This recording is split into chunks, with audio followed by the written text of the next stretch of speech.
Sir, शुरुआत हम सबसे पहले जयनारायण व्यास सर से ही कर लेते हैं। जयनारायण व्यास सर, जिस तरीके से राहुल गांधी पहुंचे मणिपुर में और उसके बाद से जो तमाम घटनाएं हुई, हालांकि इन सबके बावजूद भी राहुल गांधी रुके नहीं, वो लगातार जो है वो आगे बढ़े, वहां पर गए, लोगों के बीच में लोगों से मिलने का काम किया।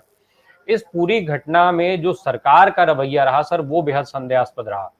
तो अब राहुल गांधी, क्या वहां पर जो खबरें आ रही हैं, क्या प्रेस वार्ता और ये सारी चीजों का, तो राहुल गांधी लोगों से मिलने के बाद क्या कुछ वहां से अब तक निकल करके आप लोग के पास आया है, कुछ वहां से जानकारियां अगर आई हो अब तक, तो पहले सर एक बार हम लोग को भी थोड़ा उसको साझा करें।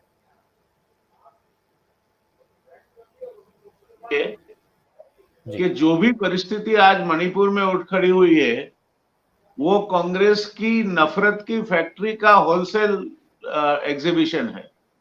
उन्होंने जो किया है, मैती और कुकी और नागा ट्राइब्स के साथ जो इलेक्शन में अपनी रोटी पकाने के लिए, इसके परिणाम आज हम जमीन पे देख रहे हैं। और ये परिणाम सिर्फ मणिपुर में ही दिख रहे हैं ऐसा नहीं, आने वाले समय में और जगहों पे भी दिखेंगे। एक या दूसरा मुद्दा लेकर जो आज तक नहीं हुआ, कैसे नफरत फैले, कैसे झूठों में हाथापाई हो, कैसे लोग ध्रुवीकरण की नीति के शिकार हो, ये अब भाजपा बौखला गई है। कर्नाटका की हार के बाद भारतीय जनता पार्टी इस तरह बौखलाई हुई है कि कोई इसका वर्णन नहीं हो सकता। उसमें बाकी था जो परिस्थितियां राजस्थान और मध्य प्रदेश में उनके लिए खड़ी हुई है। मध्य प्रदेश में जो सिंधिया के एक जमाने में वो उनको लेके आए थे बड़ा असेट समझकर, अभी बड़ी लायबिलिटी बन के उभर रहे हैं। और राजस्थान में भी कांग्रेस की परिस्थिति अच्छी है, और जो भी छोटे मोटे उनके मतभेद थे वो हाईकमान ने साथ बैठ के सुलझा दिए। तो मैं मानता हूं कि अभी आने वाले समय में भारतीय जनता पार्टी के रिएक्शन आएंगे, वो बौखलाहट के और घबराहट के रिएक्शन आएंगे। और जब आज कोई किसी भी संस्था या व्यक्ति बौखलाहट में या घबराहट में कोई निर्णय लेती है, तो मैं मानता हूं कि हमेशा अतिशयोक्ति होती है, अग्रेशन होता है, और कभी कभी गलत कदम भी उठ जाते हैं। बात की आपने संबित पात्रा की। संबित पात्रा खुद डॉक्टर है, डॉक्टर ही छोड़ के वो राजनीति में पड़े हैं। न तो एक भी चुनाव लड़े, नहीं न कुछ क्षेत्र में जाके डायरेक्टली प्रजा के बीच काम करने का उन्हें अनुभव है। तो ये रटी रटाई हुई बातें भारतीय जनता पार्टी की ओर से जो उनको बोली जाती है, आके उगल देते हैं। और बदले में भारतीय जनता पार्टी ने भी इनको एक बेरोक टोक टॉकिंग मशीन बना के रिवॉर्ड भी कर दिया है ओएनजीसी, जिसमें उनको कोई लेना देना नहीं, उनके डॉक्टर एजुकेशन को लेके वहां डायरेक्टर बना दिया है। तो भारतीय जनता पार्टी आजकल इतनी बड़ी जो अभिमन्यु का चक्रव्यूह कहते हैं उसमें फंसी है कि कब कौन सा तीर कहां से निकालेगी, वो उसका कोई भरोसा नहीं। एक बात सही है, उनके पास जो भी तीर अपने तरकश में बचे हैं, वो नफरत के तीर हैं, विभाजन के तीर हैं, ध्रुवीकरण के तीर हैं। क्योंकि जो हकारात्मक बात कही जाए, वो तो कुछ उसने कही नहीं। एक बात।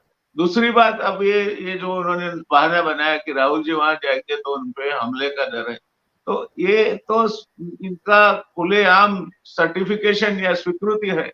क्योंकि लॉ एंड ऑर्डर राज्य सरकार की जिम्मेवारी है, केंद्रीय बल वहां करीब 50,000 के इर्द गिर्द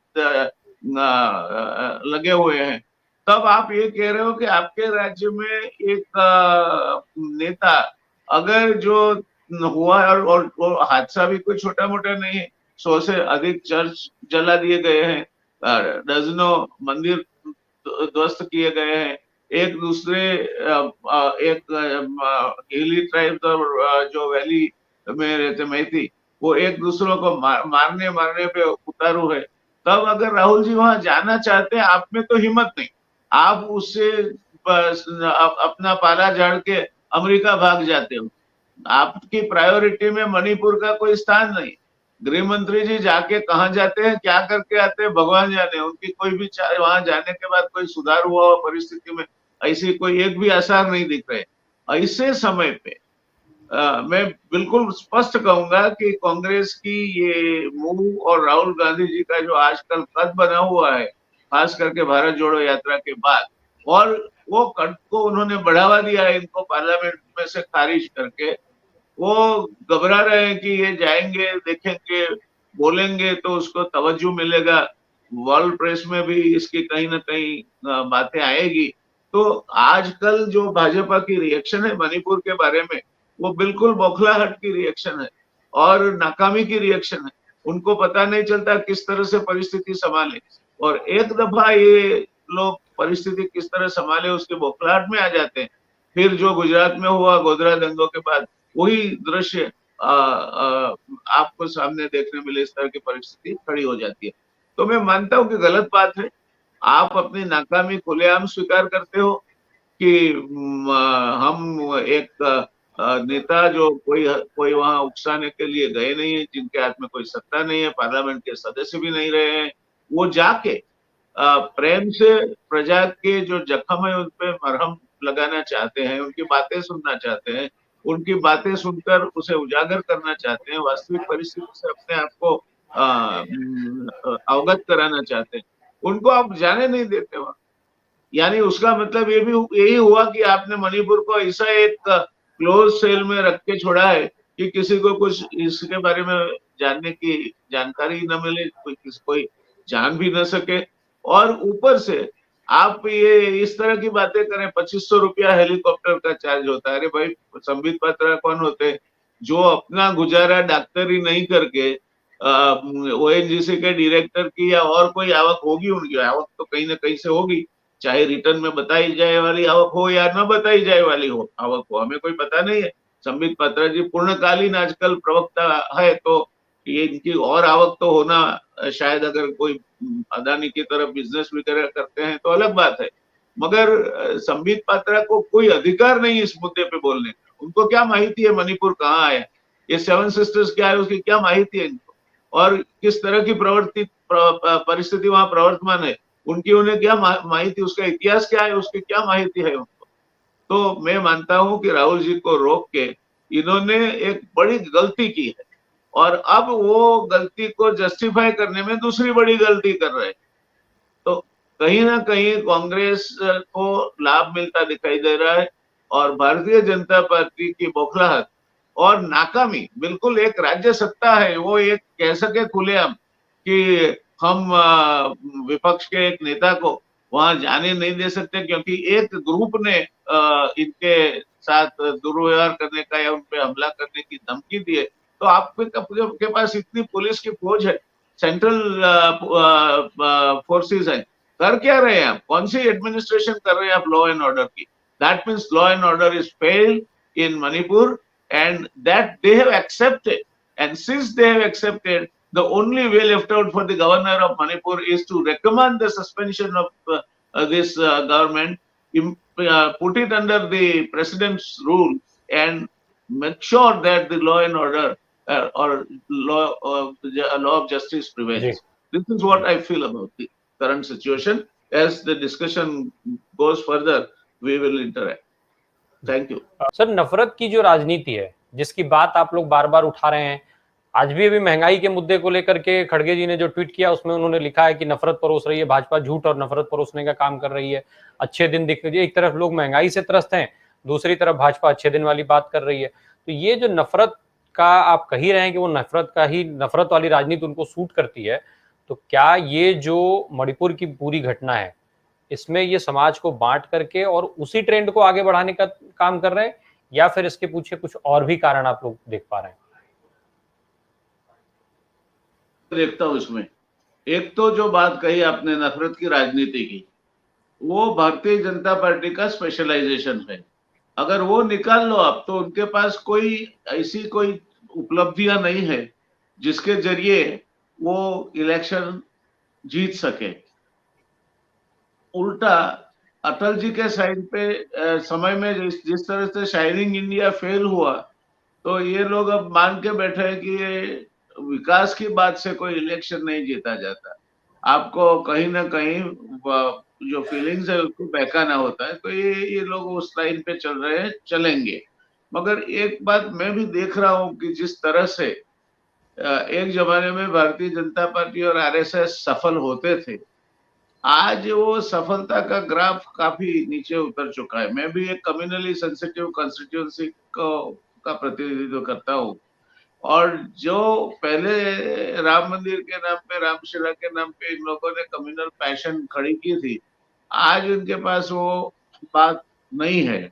तो वहां भी law of diminishing marginal returns अभी काम कर रहा है, मगर इनके पास है वो जो जिस चीज के स्पेशलिस्ट है, वो इस चीज के सिवा और कुछ तो उन्होंने देखा नहीं। विकास की राजनीति से वो घबराए हुए हैं क्योंकि अटल जी को सत्ता खोना हुआ था उसकी वजह से। तो ये दोनों के बीच में आने वाले समय में ये लोग यही करेंगे, वो मानना लाजमी होगा। मैं ब्रिजेश जी के साथ पूर्णतः सहमत।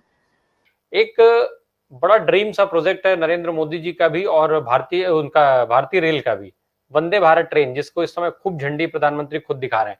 उसकी एक वीडियो कांग्रेस नेता है कृष्णा अल्लावारू, उनके द्वारा शेयर की गई, जिसमें एक ट्रेन का इंजन जो है वो वंदे भारत को खींच के ले जा रहा है।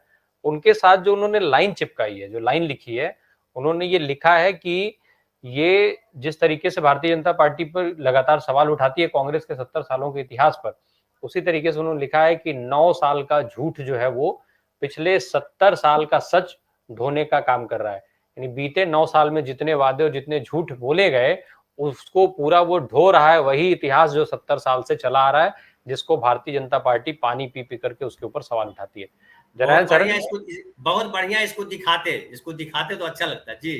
सर वो चक्कर वो की वीडियो जो है वो अभी वीडियो हो सकता है अभी शाम वाले कार्यक्रम में मैं दिखा दें, अगर हम लोग के पास उस पे वो हम लोग को पुष्ट रूप में मिल जाती है उस तरीके से ओरिजिनल वीडियो। तो जरायन सर, वंदे भारत को लेकर के जिस तरीके से लगातार प्रधानमंत्री एक के बाद एक इनॉग्रेट कर रहे हैं, झंडी दिखाने का काम कर रहे हैं, उनकी अनुपस्थिति में और कोई उसको दिखा नहीं सकता है, तो ये इस तरीके का सीन, ये कौन सा विकास है प्रधानमंत्री का, कौन सा विकास है भाजपा का? ये पहली बात तो यह है कि ये फ्यूडल मेंटालिटी है। इस देश में जो भी अच्छा होता है वो मैं करता हूँ, तो वो राजा बोला रात है वाली बात है। मैं पूरी कविता सुधारने की झंझट में नहीं पड़ता, ये जानी हुई कविता। दूसरी एक कविता गुजराती में चलती है, राजा नंगा है।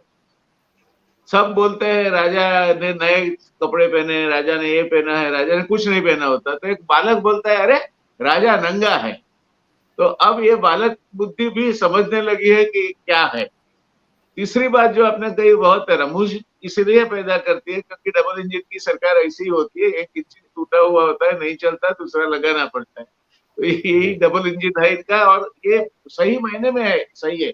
उन्होंने राज्य सरकारों, जहां जहां उनकी राज्य सरकार है, उनके इंजनों को फेल कर दिया है। वो नाम के इंजन है। यहाँ गुजरात में मुख्यमंत्री नाम के वास्ते भी कोई निर्णय नहीं ले सकते। उनके साथ 3 तो सीनियर आईएएस अधिकारी रखे हैं, जिनको पूछे बिना वो पानी भी नहीं पी सकते। तो ये इंजन जो है राज्य सरकार वाला, वो इन्होंने फेल कर दिया, इसीलिए दूसरा इंजन वहां दिल्ली से आता है। तो कहीं ना कहीं सच तो सतह पे आ जाता है। जी।